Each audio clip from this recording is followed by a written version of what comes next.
Hello everyone, my name is Henke. I'm the executive and program director of SEMYO. Normally I'd be at SEMYO rehearsal right now, but obviously we can't rehearse. And I very much miss my SEMYO family. I miss seeing everybody, and I miss all the great music, and I also miss the cookies. Although that's probably one thing I can live without is the cookies. So that's at least one positive. So even though SEMYO can't meet, myself and our SEMYO faculty are very much interested in helping our young musicians continue to grow. And right now there's extra time to do individual practice. So towards that end, we're going to try making some videos with tips about practicing and playing your instrument. And this is the first such video. It's kind of fun to make a video. It's a creative and challenging project, although I do have to tell you, I don't know how to edit videos, and I'm concerned about how my hair looks. So this could get awkward, but I'm going to do the best I can, and hopefully it'll be educational. So this video is about practicing scales, one of our favorite things. So I'm going to tell you why scales are important, and give you 3 tips on practicing and playing scales. So the reason scales are important, well, there's a major and minor scale in pretty much every key. And if we can play those scales, then we can play music in every key. Also, scales are an excellent tool for expanding your range, improving your tone quality, building your technique, and all kinds of stuff. So scales are an excellent tool. If you can play a scale in the key of A flat major, then you can sight read music in A flat major. So scales are great. So I'm going to give you 3 tips. I picked 3 because I like 3. I could have given you 6 or 7 tips or 1, but I prefer things in 3. At some point during the year at SEMYO, I think one time I ate 3 cookies during rehearsal. I may have a problem, but the first step is admitting that problem. So let's talk about scales. The 3 tips that I'm going to give you are playing in tune. The second one is playing your scales with a good sound. And the third one is a couple creative approaches to make those scales more fun to practice. So number 1, playing in tune. This is very important. And I chose this because I know it's very challenging for string players. Now, I don't play a string instrument. I don't teach a string instrument. I barely even know how to hold one. But I do know it is a challenge. And I do know it's very important that you get your left hand and your left fingers in the right place. And a common mistake on SEMYO auditions is students playing out of tune on the scales, especially as they get into higher positions. Sometimes it stops sounding like a scale after a while. And we understand that. It's challenging. But I want to help you correct it, and I want to suggest that you work on that before you do your audition. I think that's going to help you a lot as a musician, and it's going to make your audition successful. So there's a couple things you can do to help this. One is use a digital tuner. Most phones have one. You can download one from the App Store. You can go to Schmidt Music and buy a very cheap one. I think most people are familiar with this tool. The tuner is going to tell you if you're sharp or flat, and it's going to tell you if you're on the right pitch. And so you can practice your scale very slowly, watch the tuner, and adjust as you need it until it becomes more automatic. And anybody auditioning for SEMYO, I encourage you for the next 2 or 3 weeks, practice your scales really slow and make sure they're in tune. And then you can start working on speed. So a digital tuner is very helpful. Another tool is using a pitch drone, because we can't always rely on our eyes to tune. And a pitch drone is just simply plays a pitch, and we try to tune to that pitch. And a lot of tuners have that function. You can download a drone app. I happen to have one on my Dr. Beat, which is just this fancy metronome. And so I'm going to try to demonstrate on my horn.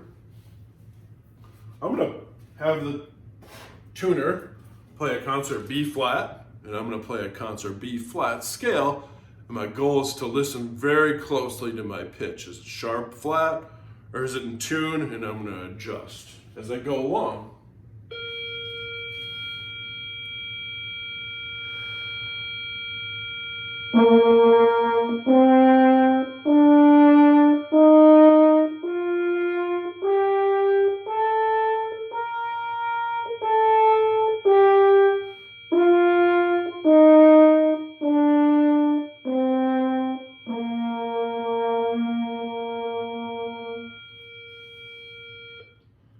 So, there's a couple things I learned by doing that. My first note, the B flat, tends to be sharp. And actually, it's sort of out of tune at the end, so I still got to keep working on that note. But I think I was successful in tuning some of my intervals. So you know if your intervals are in tune because it just sounds kind of nice. So if your fifth or your third's in tune, it has a nice sound to it. So if I were practicing, I would do that again. And I'd work on the first note. It's a little shaky, it's a little sharp, but then when I adjusted it, it got flat. So that's a good tool. It's taught me a lot just in a few seconds. So now another thing maybe you could do is if you have a sibling or a friend who plays piano, you could play scales together with them and in tune to the piano. And lastly, make sure you know what the scale sounds like. Scale should sound like a scale.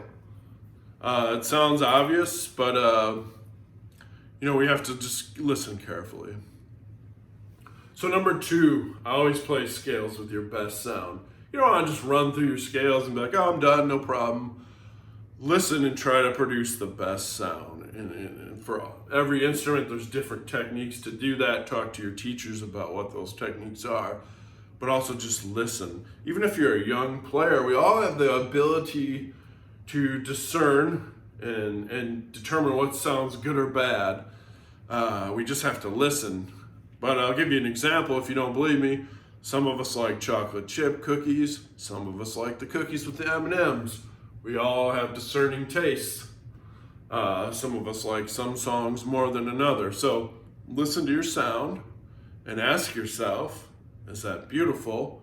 What do I need to do to make it beautiful? So you can accomplish a lot just by thinking about it, but also I encourage you to practice your scales multiple times, and each time try to get it a little bit better. So I'm going to try to demonstrate that, because if you're a brass player coming to an audition, the tone quality is very important. We don't care if you can play it fast. Brass players don't have to play a lot of fast notes, but we're listening for a clean articulation and just a nice clear sound. So let's see if I can do that.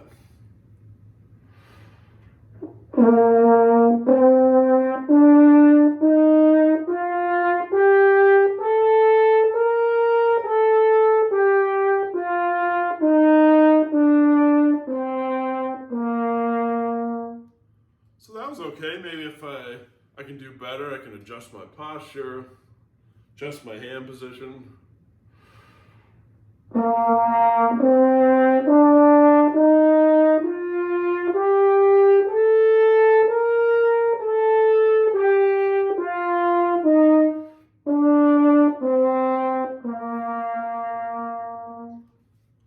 So, both those were okay. There's still room for improvement. There always is.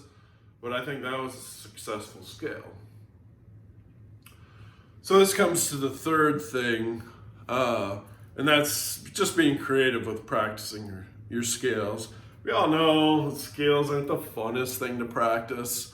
If it is for you, great, but it can get boring. So don't feel limited to just the good old-fashioned scale up and down. So you can do different things. You can play your scales really loud. You can play them really soft. You can practice them staccato, legato. You can play your scales backwards. Although I think if you play a scale backwards, you hear subliminal messages, so be careful. Actually, that was just a joke. If you play a scale backwards, it sounds the same. Nobody knows the difference. So, let's see if I can demonstrate that. I'm gonna play a concert E major scale. Instead of just the old up and down, I'm gonna play 1 octave descending and 2 octaves ascending, and I'm gonna end it with a big crescendo. Let's see if that works.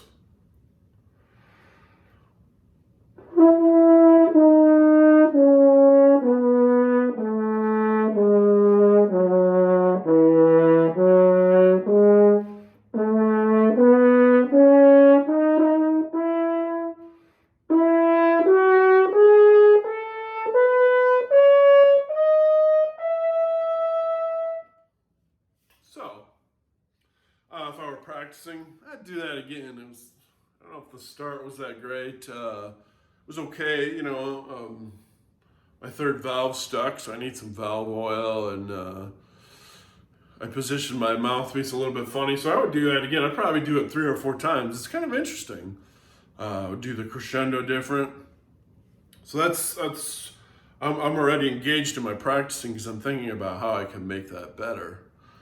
So the last thing is, in terms of creativity, is you can also improvise on scales. Now you might be thinking, oh my God, I can't improvise. And you probably can't improvise like a famous jazz musician like Miles Davis, but the fact is we all can improvise. And the way we do that is if we know a scale very well, we can just practice playing the notes of those scales in any order, in any interval. If we pick those notes, it's going to sound musical. So for example, I know the F concert minor scale very well, so I'm just going to take 20 seconds and improvise on that scale.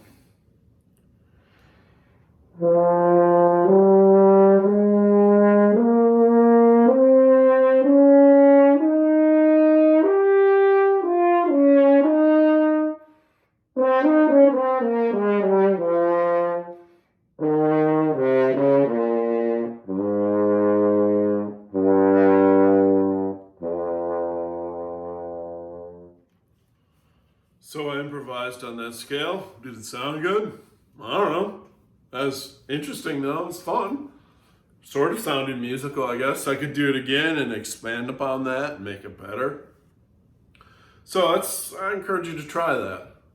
So remember, work on playing your scales in tune. Make sure they sound like scales.